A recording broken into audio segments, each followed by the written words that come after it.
করছে। না এখন যে বাজার আজকে বিক্রি করলাম সর্বনিম্ন 50 আর সর্বোচ্চ 60 টাকা 61 টাকা। ভাই এই বাজার তো কৃষকের ন্যায্য, কৃষক নিজেই হ্যাঁ, জানিয়েছেন। হ্যাঁ, এই যে 60 টাকার কমে যদি কৃষকের পেঁয়াজ বিক্রি হয়, জি। তাহলে কি কৃষক লাভবান হতে পারবে? এটা বিষয় কিছু লাভ হবে। আসসালামু আলাইকুম। ওয়ালাইকুম আসসালাম। কেমন আছেন? আচ্ছা আলহামদুলিল্লাহ ভালো আছে। নজরুল ভাই, ব্যবসা প্রতিষ্ঠান কেমন চলছে? হ্যাঁ আছে ভালো আছে, আছে না ভালো আছে। কৃষকদের আনাগোনা কেমন দেখতেছেন? কৃষকের আমদানি মাল একটু কম। আচ্ছা আচ্ছা আচ্ছা, আমরা যদি শতাধিক যদি হিসাব করি, জি। গেল এক সপ্তাহ আগেও কিন্তু 80 শতাধিক সর্বোচ্চ পেঁয়াজ আমদানি করেছিল কৃষক। জি। এখন কত শতাধিক আমদানি হচ্ছে? না 80 শতক বললে ভুল হবে, কারণ সব এলাকার মাল কিন্তু আর লাগে নাই। জি। হ্যাঁ মোটামুটি মাল আমদানি ভালো ছিল, বাজারটা একটু কম ছিল না, আমদানি কম বাজার একটু বাড়ছে। আচ্ছা আচ্ছা আচ্ছা আচ্ছা। এখন বলা যায় যে যদি আমরা শতাধিক হিসাব করি, এখন কত শতাধিক আমদানি হচ্ছে? ওই অনুপাতে তো 60%। 60%। জি। আচ্ছা আচ্ছা আচ্ছা, বুঝতে পারছি। আর হচ্ছে যে এখন যে 60% আমদানি হচ্ছে, জি। এবং এই 60 দিয়ে কি বাজার চলছে? হ্যাঁ। চলছে। জি। আচ্ছা, এখন যে বাজার আছে, এই বাজার তো কৃষকের ন্যায্য দাবি করছে। না এখন যে বাজার আজকে বিক্রি করলাম সর্বনিম্ন 50 আর সর্বোচ্চ 60 টাকা 61 টাকা। ভাই এই বাজার তো কৃষকের ন্যায্য, কৃষক নিজেই হ্যাঁ, জানিয়েছেন। হ্যাঁ, এই যে 60 টাকার কমে যদি কৃষকের পেঁয়াজ বিক্রি হয়, জি। তাহলে কি কৃষক লাভবান হতে পারবে? এটা বিষয় কিছু লাভ হবে, কিন্তু আবার যদি হবে 60% থাকলে কৃষক একটা স্ট্যান্ডার্ড বাজার, এই বাজার থাকলে কৃষক খুশি। আচ্ছা আচ্ছা, আপনার তো এলসি আছে, জি। আপনি একজন আমদানিকারক, জি। আপনার এলসি মার্কেটে ঢুকে নাই? হ্যাঁ ঢুকছিল।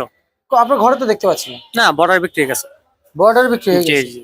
মার্কেটের আনান নাই? বর্ডার গেছে 57 টাকা, শ্যামবাজার 52 টাকা। আচ্ছা, বর্ডারে 57-58, শ্যামবাজার 50-52। 50-52, জি। তার মার্কেটের আনান নাই। না না না। আর এইসব এলসি আনলেও তো মার্কেটে ক্ষতি হইতে কৃষকের। হ্যাঁ কৃষকের চিন্তা করলে তো শ্যামবাজার মাল না আসে ভালো। না, সেই ভালো। জি। আর এক একজন কৃষক যে পরিমাণ আবাদ করেছে, হুম। ভাই যে পরিমাণ নাকি খরচ, অতিরিক্ত নাকি খরচ এই বছর। হুম। না দ্রব্যমূল্যের ঊর্ধ্বগতি তো সেই হিসাবে দেখা গেছে যে কীটনাশক সার লেবার সবকিছু খরচ বেশি। আমাদের উৎপাদন খরচ কমাইতে পারে তাহলে মনে করেন যে কিছু কম দামে বিক্রি করতে পারবো, উৎপাদন খরচটা বেশি। কারণ একটা লেবার পার ডে হলো 100 টাকা 1000 টাকা, এটা উৎপাদন নির্ভর করে।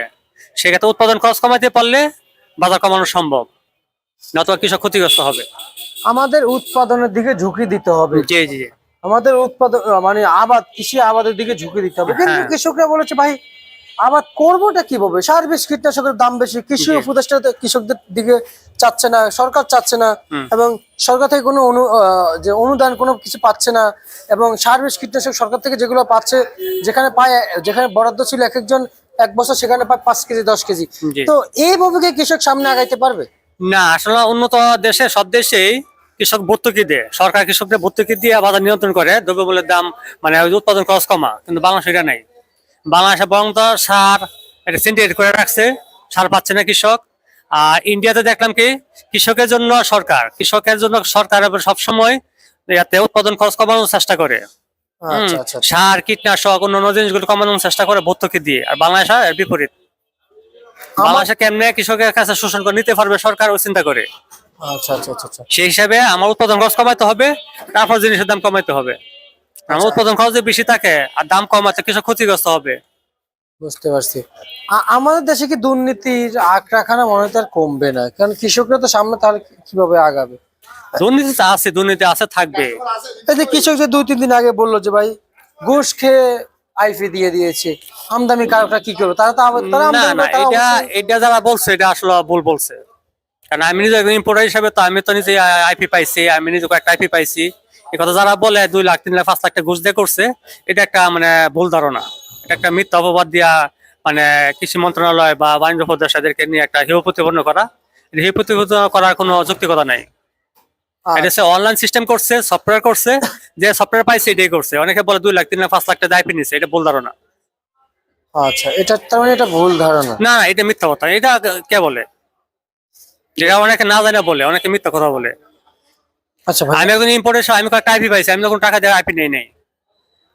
বুঝতে পারছি। তার মানে এটা আসলে যারা বলছে এটা তাদের ভুল ধারণা জি হচ্ছে। জি জি। তার মানে আমাদের কখনো ভুল বুঝে কখনো কোনো কিছু বলা সব ঠিক না। না এটা একটা একটা মন্ত্রণালয়, এদেরকে একটা মন্ত্রণালয়ের লোকের যদি একটা হেয় প্রতিপন্ন করে একটা ভুল ডিসিশন দেয়, ভুল একটা কথা বলে, এটা তো ঠিক না। জি জি দেখা গেছে যে তারা যে দুর্নীতি করতো অবশ্যই আমরা বলতাম, আমরা তো তার দুর্নীতি পাই নাই। কারণ বাণিজ্য উপদেষ্টা, কৃষি উপদেষ্টা এটা হলো সফটওয়্যার সিস্টেম করে দিচ্ছে। হ্যাঁ, এটা পর্যায়ক্রমে তারা পাবেই। তা আমি তো 3টা আইপি পাইছি, আমি তো কোনো একটা ঘুষ দেই নাই। সে হিসাবে কে বলে যে ঘুষ দিয়ে আইপি নিছে? বুঝতে পারছি। আর এদিকে বাংলাদেশের বাজারে আমদানি করা এলসি পেঁয়াজ কত টাকা বিক্রি চলছে? মানবে যে 40 টাকা থেকে সর্বোচ্চ বাজার 55 টাকা।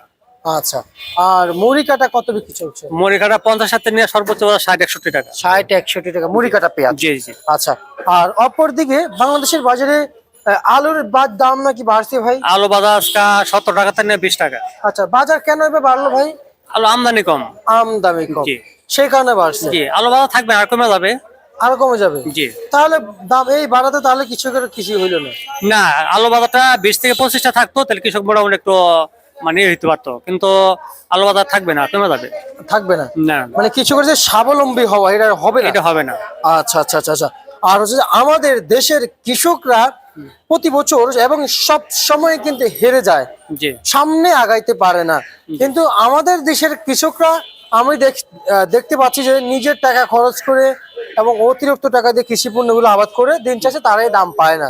জি কিন্তু অন্যান্য দেশের কৃষকরা এশিয়া মহাদেশের ভিতরে যেমন ভারত ছিল কই, আর এখন কৃষকদের দিয়ে কই উঠেছে। জি যেমন চীন, তারপর যে আমরা যদি বলি চায়না, হুম। চায়নায় ফরেনার টেকনোলজি গুলো আসছে, তাই না? জি। প্রথম তো কৃষি পণ্য দিয়ে উঠছে, তাই না? জি জি। তো সেখানে যদি আমাদের কৃষকদেরকে যদি ঠিক ওইভাবে মূল্যায়ন করে, আমরা কি উপরে উঠতে পারবো না? তা তো অবশ্যই। কারণ তো ইন্ডিয়াতে করে কি, যখন উৎপাদন খরচ কমানোর জন্য সরকার কৃষককে ভর্তুকি দেয়, সার কীটনাশক বা আদা যেগুলি আছে, কৃষি পণ্য যেগুলি আছে, অনেক সময় কৃষি যে সরঞ্জাম এগুলি সরকার মানে কৃষককে ফ্রি দেয়। আর বাংলাদেশে সবগুলি বিপরীত। বর্তমানে বাংলাদেশে সার পাচ্ছে না কৃষকরা। হ্যাঁ, মানে 1000 টাকা সার কিনতেছে 1500 টাকা দিয়ে, কীটনাশকের দাম বৃদ্ধি।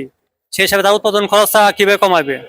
উৎপাদন খরচ কমাইলে তখন তারা মানে কম দাম বিক্রি করতে পারবো। কম দামে বিক্রি করতে জি পারবো। জি। যে কৃষক বাঁচাতে গেলে কৃষকের দিকে সরকার নজর দিতে হবে, কৃষককে ভর্তুকি দিতে হবে। তারপরে মানে কারণ যে বাজার আর কৃষক স্বাবলম্বী হবে, দেশের মানে বাইরের প্রতি আমরা আকৃষ্টিত হবে না। এখন যে আমরা যদি দেখা যাচ্ছে জিনিসের দাম দিয়ে উৎপাদন খরচ কম, বেশি বিক্রি করি কম, তাহলে কৃষক মাল লাগাবে না। তো বাদ দিয়ে আমরা বাইরে থেকে মাল আনতে হবে। আচ্ছা আচ্ছা আচ্ছা। আর এদিকে রসুনের দাম নাকি বাড়ছে? না, রসুনের অল্প কিছু বাড়ছে, এটা কোনো বাড়া না। রসুনের বাজার মিনিমাম 100 টাকা। আচ্ছা, 1 টাকা করলে যে বাড়বো? 100 টাকা যদি হয় তাহলে মোটামুটি রসুনের বাজার ঠিক ছিল। কিন্তু খুচরা বাজার তো অতিরিক্ত বেশি ভাই। খুচরা বাজার মধ্যে শতভোগীরা কিছু লাভ করে। আচ্ছা, কিন্তু আজকে রসুন কি পরিমাণ দাম ছিল ভাই? রসুনের বাজার আছে 50 থেকে 75 টাকা। 50 থেকে 75 টাকা বাজার ছিল জি আজকের চলমান বাজারে। জি জি। আচ্ছা আচ্ছা আচ্ছা। নজরুল ভাই, বাজার কি আরেকটু বাড়বে পেঁয়াজের বাজার? না, এমনই থাকবে। এমনই থাকবে? জি। আর আইফির বন্ধের যে বার্তাটা শুনেছেন, তার মানে সেটা কত তারিখ? 16 তারিখ, 16 জানুয়ারি।